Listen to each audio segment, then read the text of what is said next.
What's going down, guys? It is your boy Zig back at it again, doing the thing, letting them hang, playing the tracks, and letting them bang. On this episode, I'm going to be reacting to Cadet. It's a track called Stereotype.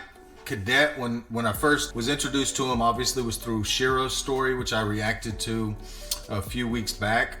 It was thrown in the comments that I need to check out some of his music and that he was an actual rapper because I just knew him as an actor. That's what I'm going to do here. I guess, the backstory on him, first and foremost, is, you got to say rest in peace to Cadet because he passed away, I guess, last year, February of 2019, in a car wreck. His taxi was hit by a drunk driver. Unfortunately, he passed away on the way to a show. So really tragic situation there. Drinking and driving is never a good idea. Driving in general can be super dangerous, and you throw alcohol in the mix and it becomes deadly. I'm not throwing stones at anybody because I've certainly been guilty of it in the past, been arrested for it, and fortunately nobody died when I was driving, but you're putting somebody at risk every time you do that. If you're gonna drink, don't drive, and if you can't not drive while you're drinking, maybe it's time to stop drinking. You know what I mean? Anyways, let's go ahead and get into this track. Rest in peace to Cadet, and let's see what he got.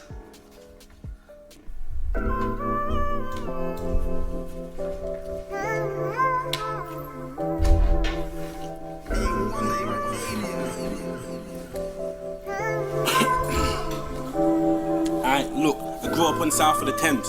So yeah, man, I know about a stereotype, a screw face and a gold tooth. Nah, mummy, I ain't gonna be those guys. I'm gonna be a lawyer when I'm older.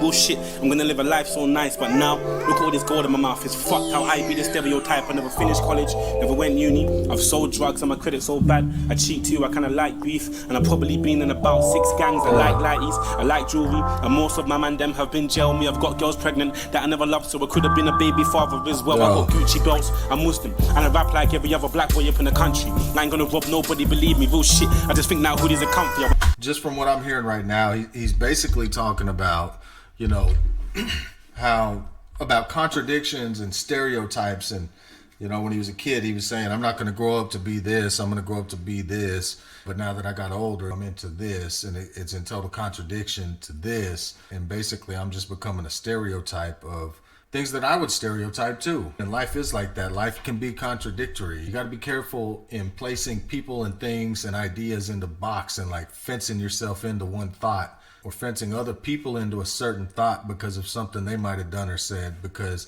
in reality, people in general tend to be a lot more complex than the image that they project. You know what I mean?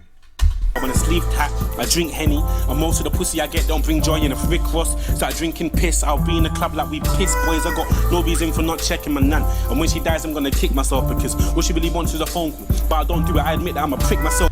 He said, I don't even call my mom, you know what I mean? And I know that, I'm a prick for that because that's all she really wants. And, when she dies, I'm going to beat myself up over that, Boy. I drink Henny, and most of the pussy I get don't bring joy. And if Rick Ross start drinking piss, I'll be in the club like we piss boys. I got no reason for not checking my nan, and when she dies I'm gonna kick myself because what she really wants is a phone call, but I don't do it. I admit that I'm a prick myself. You see, I fucked around with girls' emotions and I've been the slut that I admitted to, and a bag of times when I play on card I ain't been too sure if it's going through, and my hairline's fucked and I can't make friends, yeah. That sums me up in some words, and besides that you got my mum. God knows she don't get the love she deserves, and no, I ain't been the best son. He's just being honest and putting out his faults out there, man. That's a hard thing to do, especially in the rap game. Not for everybody, but, for a lot of people. It's hard for a lot of people in life in general to put their faults out on a plate for people to observe and to be honest about them. No excuse that I give is a good enough reason for me just to feel like she's a part of my life, or just to see if I've eaten, and yeah, it's fucked how I treat my mum. And them choices that I made are dumb, but still she'll stand up in front of a crowd of people and be like he's my son. Mummy carried me for 9 months. That's 9 months. It took 9 months for me to pop out, but I can't find 10 minutes and pop in. It's fucked. Yeah, he said his mom carried him for 9 months, you know what I mean? He can't find 10 minutes just to spend with her, to talk to her, you know what I mean? And we all have went through that, you know what I mean? Everybody's mom carried them, no matter how much, life can get it strained. You got to remember that woman carried you in her belly for 9 months. And that's a long period of time to be taking care of something, you know what I mean? Especially with your emotions going all crazy and you know, just all of the crazy shit that life gives. How did I get disrespectful? How can I drive past the house 10 times in a day or not once go in and check you? Not ask once if your day's been stressful. If you need your son there when they came to rescue, it's fucked. I haven't got the time to text you, but I got the time for the girls online and sexual. And I know them bills are piling up, and you won't admit it, but I'm letting you down. And I remember when I got my car, I said you won't ever have to put your foot on the ground. I know you got the lines in your fingers, cause you wouldn't bought bare shit that's weighing the bag down. I should at least call a car, a cab round that hurts. Now I can hear the bus in the background. I'm slacking as a son and I know this. I ain't doing half of the shit I'm supposed to. I got a little brother that I never check. I meant to go. That's that introspection, man. Everybody needs to do that. You know, you got to check yourself sometimes and really look at what you're doing. And, you know, if you see yourself failing in a certain place, then it's important to fix it. But if you don't, you know, you might not have that foresight. You might not have that introspection to really check it. And everybody needs to take a deep look at themselves sometimes and see where their energy is focused. You know what I mean? All of the shit that you go through, and you're meant to be my queen. I might have treating you like a jester, bringing gifts not only in December, but honestly, birthdays I can barely remember. And when it comes to money, I'm fucked, yeah, trust me, I know. See, I hate asking her for money, but when I do, alright, cool, look, here's how it normally goes. Your mummy, I need some money. She'll say cool, and go cash point on the road and take out money that she don't really have, but she loves me way too much. She's saying no. You see, I almost cried when I wrote this, because I picture my mum walking through the door with a fake smile giving me the cash. True, say she loves me way too much. She's saying no. Now I know my need ain't greater, but now I can't say no or another, cause she says being able to provide for her son is what makes her feel like a mother, and she won't take the money back. So how the fuck am I meant to feel? Cause now I got money for bullshit, but that might mean she has to go skip a meal when it comes to my little brother dealing, I'm slipping. See me, I never make time with him, but the truth is that boy means everything to me. See, that boy is my rhythm, the simple shit. Yeah, my mum would say go tell him off cause he ain't done all the dishes, but I'm thinking like, if I ain't been around, then why the fuck would he listen? Shit.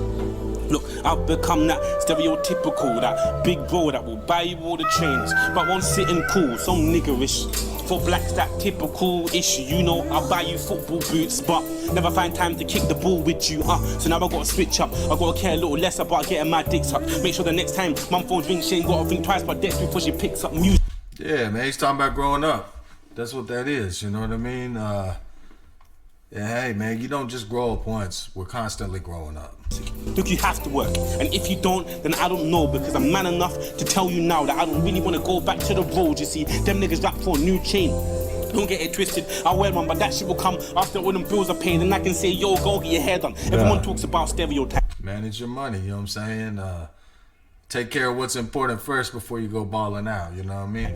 But no one admits to the stereotype, so fuck it, I'll put my hands up. Look, I'm some bullshit, I be the stereotype. Had a wife that was good for me, that I never should have let go. I be the stereotype, that nigga with a nice car, but driving it to his mum's house. I be the stereotype, I got an ex named Tanisha and Felicia. Bullshit, I be the stereotype, so my credit so shit I can only get cash cards, nigga. I be the stereotype that pay taxes but too embarrassed to sign on, yeah. I be he said his credit was so bad that he could only get a cash car. But let me just say this. A cash car is a good investment and a smart way to do that. Like, don't nobody really be needing a car payment, man. You know, me personally, I'm all about a cash car. I could have $1 million in the bank. I'm still going to have a cash car. You know what I mean? If I have the best credit on earth, I'm still going to have a cash car. Because, man, why pay monthly for some shit that's just losing money? You know what I mean? That's me, though. And, hey, I ain't really tripping on, you know, living above my means. Bullshit, I be the stereotype, so my credit so shit I can only get cash cards, nigga. I be the stereotype that pay taxes but too embarrassed to sign on, yeah. I be the stereotype that spend my last peas on clothes, look good but broke, yeah. I be the stereotype, probably in a girl's friend zone right now, just waiting to fuck that stereotype. I tell my young G stay out of trouble, but then catch a case that stereotype, and I pray my daughter's never a hoe. But yeah, I love Jay-Z's the stereotype, and I feel embarrassed when I'm around Muslims that are on deen. That stereotype, and the worst one is never see a man get stabbed on the ends on that war and shit, and the feds ask me to help out and bring justice. Me, I say I never saw that shit, but if my house got burgled or a white man shot my nan in public and the feds never helped me out, I'll be the first one screaming, where's the justice? I am that typical. Boy, he's talking about how people don't snitch when the cops get involved.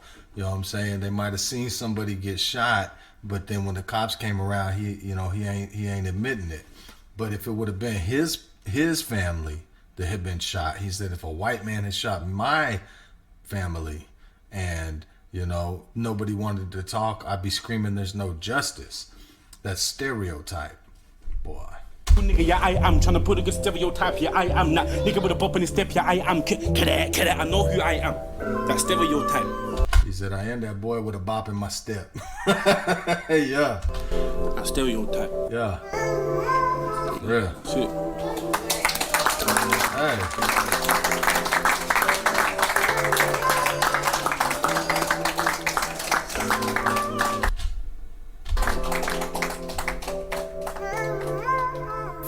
The engineer. Yo, I like that, man. What I like about it is it's genuine and it's real and it goes against the grain and it's not stereotypical. You know what I mean? That was definitely not a basic track. It was pointing out kind of the basic perceptions. He was owning up to his own shortcomings, saying where he's wrong, man. And I think that a lot of people can identify with that. That's the sort of song that people would hear, and those are the sort of things they think, and they can't put those words into a form like he could.